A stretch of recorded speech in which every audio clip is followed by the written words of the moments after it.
berbagi, saling memotivasi demi kemajuan pendidikan di SD kita tercinta.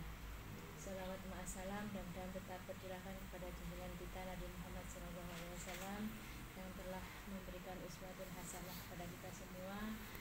Kami persilakan langsung saja Bu ya, awali dengan bacaan basmalah bersama-sama. Bismillahirrahmanirrahim. Pada Bapak Indra. Ibu Husnul yang sudah memberikan kesempatan bagi kami untuk memperkenalkan tentang coding.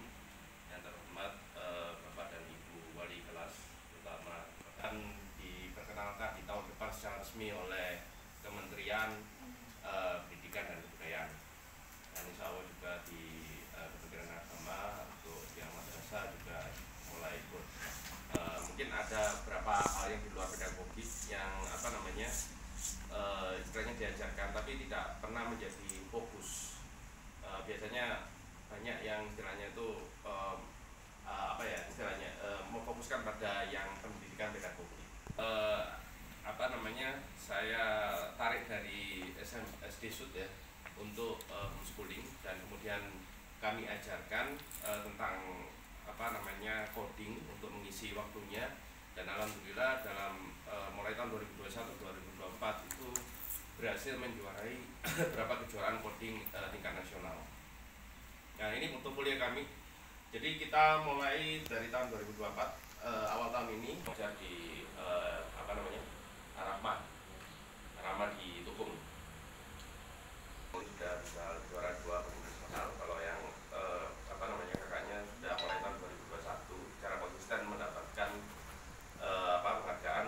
Alasannya kita melihat ini bukan pamer tapi untuk istilahnya itu memberikan gambaran bahwa apa yang kita ajarkan itu bukan sesuatu yang istilahnya pokok asal saya bisa membuat kursus dan seperti itu.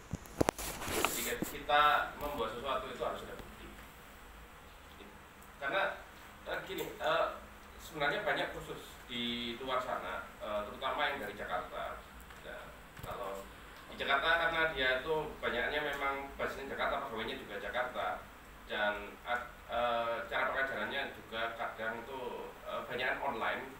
Jadi contohnya seperti yang di SD Sinar Harapan itu mereka engage sama salah satu kursusan yang namanya itu hotline ya, pandemi itu. Apa yang saya ajarkan pada saya itu sebenarnya refleksi ketika saya waktu di kuliah pertama kali belajar coding. Jadi saya benar-benar berusaha memahami kesulitannya itu apa ketika belajar coding. Ini sebagai fakta aja untuk anak kuliah yang lulus dari universitas itu belum tentu bisa coding. Bahkan itu teknik informatika ITS. Ini kenyataan.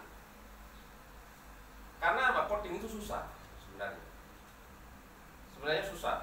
Kalau memang cara pengajarannya itu kurang tepat dan juga pengenalannya salah. Ini bahkan pernah ada suatu kayak video viral yang mengatakan bahwa sarjana Eskom atau sarjana komputer nggak bisa coding. Itu banyak. Kayak kemarin aja ada anak dari mana itu, Widya Dhamma ya. Nah itu kan ada jurusan informatika itu datang ke tempat kami. Dia merasa bahwa ada kesulitan untuk belajar coding. Dan saya sudah tahu kenapa dia sulit. Karena yang diajarkan itu kurang tepat menurut saya. Karena saya sebagai software engineer 17 tahun sampai sekarang pun bekerja. Nah, karena itu, tapi untungnya sekarang itu sudah ada platform yang open ya. Maksudnya semua publik ya, semua orang bisa pakai, yang memudahkan pembelajaran bagi anak. Karena itu kita bisa ya ini tadi salah satu pencapaian ini bisa kita raih karena itu tadi jalannya itu insya Allah itu sudah benar. Sampai sini ada pertanyaan? Itu melihat membuka suatu fakta di mana terdapat hubungan positif berpikir kreatif creative thinking dengan belajar coding. Jadi PISA ini adalah mungkin Bapak Ibu sudah pernah dengar ya. Ini dari 2023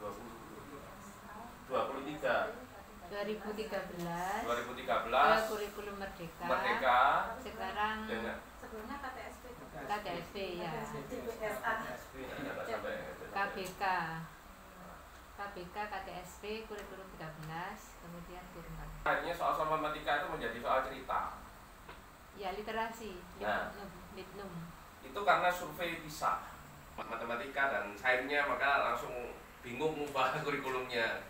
Nah, sekarang PISA itu mengeluarkan survei baru, tapi ini belum banyak di highlight. Mungkin ini salah satu kenapa tiba-tiba kementerian itu pengennya ngajarin coding, mungkin ya, saya nggak tahu. Ternyata itu kreativitas itu tidak sama dengan kemampuan pedagogik. Jadi kalau baca di report yang kita print tadi, maaf saudaranya nggak terlalu banyak karena ada gangguan listrik dari mana. Jadi bisa nanti buat kopi. Jadi kemampuan pedagogik matematika, sains dan literasi itu hubungannya itu cuma 0,6. Jadi dari skala 1 sampai kalau kita bicara tentang kemampuan sains sama kemampuan matematik itu korelasinya tinggi 0,8. Dalam artian ya kalau kita matematika sainsnya juga bagus. Demikian juga dengan literasi hubungannya dengan sains maupun matematika. Namun ada satu hal yang kadang yang jadi pertanyaan, kenapa anak kreatif itu belum tentu berhubungan dengan yang pedagogik seperti itu. Nah, itu yang diungkap pada survei ini. Jadi dia melihat menunjukkan bahwa di negara-negara yang peringkat kreativitasnya tinggi berdasarkan survei di beberapa negara itu, dia menyatakan hubungannya itu lebih positif dengan ekstrakurikuler. Nah, ekstrakurikuler ini cukup bervariasi. Ada yang menyanyi, bermain musik, atau bermain drama, atau mungkin hubungannya dengan publikasi ya. Nah, dan juga coding. Dan di survei sana dia melihatkan bahwa untuk negara yang mengajarkan ekstrakurikuler tertentu itu memberikan impact positif terhadap creativity tinggi. Kira-kira seperti itu. Jadi ini masih belum di highlight oleh kementerian, tapi reportnya sudah keluar pertengahan tahun ini. Dan yang terakhir adalah positifnya kalau kita mengajar coding ya pengaruh negatif dari gadget yang mungkin sekarang ini benar-benar jadi permasalahan umum ya. Kalau Bapak Ibu mengikuti perkembangan ini tentang gadget di sekolah di beberapa negara, bahkan di Eropa itu sudah resmi nge-ban, melarang gadget berada di sekolah. Ya, Finlandia. Prancis juga. Sudah kembali ke manual. Terus di Amerika beberapa negara bagian seperti California itu sudah dilarang. Dibatasi lah untuk umur usianya. Sekolah sudah tidak boleh dipakai. Untuk anak usia berapa juga. Nah itu. Nah karena gadget ini sepertinya bukan permasalahan di Indonesia tapi sudah global. Ya. Nah, insya Allah kalau kita mengarahkan, ini bukan istilahnya silver bullet atau solusi untuk segalanya. Insya Allah kalau ada coding mungkin akan istilahnya bisa mengarahkan yang positif dari yang konsumen aplikasi apps menjadi pembuat aplikasi. Nanti kita jelaskan kenapa bisa seperti itu. Oke, sampai sini ada pertanyaan. Tadi soalnya linknya belum.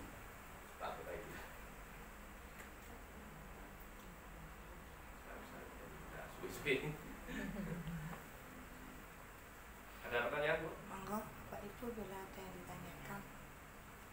Ada sih, masih aman. Belum ada. Belum ada ya. Kalau saya memang belum paham masalah coding. Apa saja yang ada di dalam coding, kemudian kemanfaatannya coding, apa saja saya masih belum paham. Ini mulai masuk. Jadi kita ada pertama adalah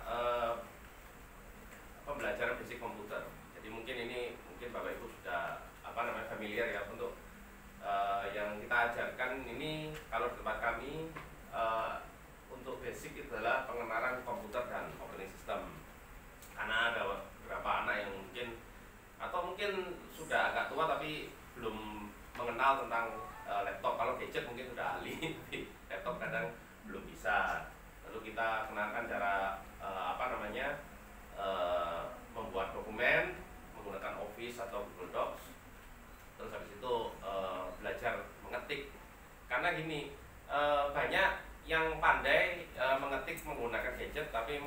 akan ini agak kaku.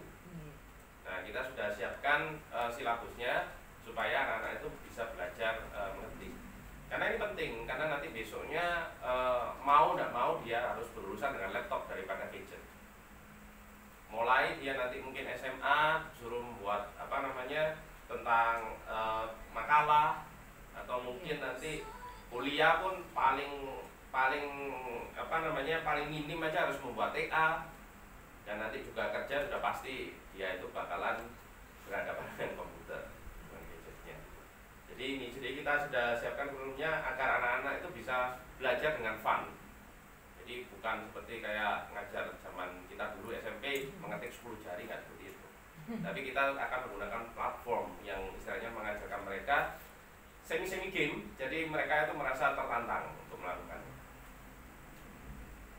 Lalu kita masuk ke coding, ya. Jadi anak setelah memiliki basic tentang komputer, baru masuk dalam codingnya. Nah, ini perkenalan tentang coding. Jadi ini mungkin sesuatu yang baru dan menarik. Jadi mungkin nanti istilahnya bisa berguna bagi Bapak Ibu untuk menjelaskan ke rekan-rekan sejawat atau mungkin ke wali murid yang istilahnya itu apa sih ini coding, kenapa tahun ini kok ada coding gitu, coding aja.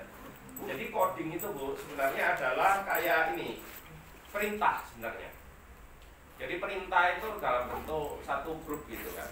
Jadi kita memerintahkan sesuatu, ayo kamu makan, itu cuma satu perintah. Tapi terkadang untuk supaya perintahnya jelas, kamu ambil makan dengan cara buka pintunya lemari, terus kamu ambil di bagian atas, ambil yang piring ini itu namanya blok perintah, kumpulan perintah. Kenapa ini perintah ini penting? Karena kita akan berurusan dengan mesin. Mesin yang dimaksud adalah mesin komputer. Nah, mesin komputer ini bisa bermacam-macam. Dalam pikiran kita paling gampang adalah tentang komputer atau laptop. Itu kita sebut komputer. Padahal ini juga komputer. Smartwatch juga komputer. Lalu CCTV itu dia juga ada microprosesornya atau microcontrollernya, dia juga komputer. Mobil sekarang untuk pembakaran itu ada komputer lah yang dibilangkan ECU ya. Kalau bukan aki, ECU itu seperti otaknya. Jadi waktu dia kapan harus membakar bensinnya, pada kecepatan berapa, pada RPM berapa, sekarang diatur sama komputer. Lalu TV sekarang sudah pakai TV Android, itu di dalamnya juga ada prosesornya. Lalu kita belanja sekarang menggunakan online, merubah segala sesuatu dalam kehidupan. Online kita menggunakan komputer, lalu aplikasinya jalan menyuruh servernya berjalan di atas cloud itu komputer awan, itu menggunakan komputer. Jadi hampir tidak ada, kita tidak bisa istilahnya itu terhindar dari komputer sekarang. Ini berbeda dengan sekitar 15 tahun yang lalu ketika saya awal kali menjadi programmer. Itu saya lulus kuliah, melamar jadi programmer. Orangnya bilang kalau di kantornya itu nyimpan dokumen itu masih menggunakan kertas. Itu gudang garam gitu waktu itu. Nah, sekarang bahkan di level sekolah seperti ini aja sudah menyimpan di komputer. Jadi komputer tuh hampir sekarang itu perkembangannya itu berbeda dengan waktu 15 tahun, 20 tahun dulu saya mulai belajar. Sekarang perlu sekali untuk belajar bagaimana memerintahkan komputer, karena hampir kita itu tidak bisa terpisah dengan komputer. Bahkan kalau kita ingin tahu sebenarnya tentang harga minyak atau harga komoditas, harga beras, bahkan harga emas, itu semuanya sudah diatur tiap detik oleh komputer berdasarkan permintaan dan penjualan. Hampir tidak ada yang bisa terlepas dari komputer. Hanya saja kita tidak sadar. Nah, bentuk dari perintah ini, kembali lagi dari blok perintah ini, itu bisa divisualisasikan dalam bentuk kata-kata. Ini yang biasanya kita pakai di industri atau anak kuliah. Itu bagian yang sebelah kanan, layar hitam itu. Jadi di sana itu bentuknya seperti kata-kata. ya orang bilang ini kayak puisi gitu. Kita itu sebenarnya sebagai programmer itu sebenarnya belajar tentang puisi, menulis puisi yang dimengerti oleh mesin. Nah, ada juga yang bentuknya seperti ini, bagian kiri, ya ini bentuknya blok.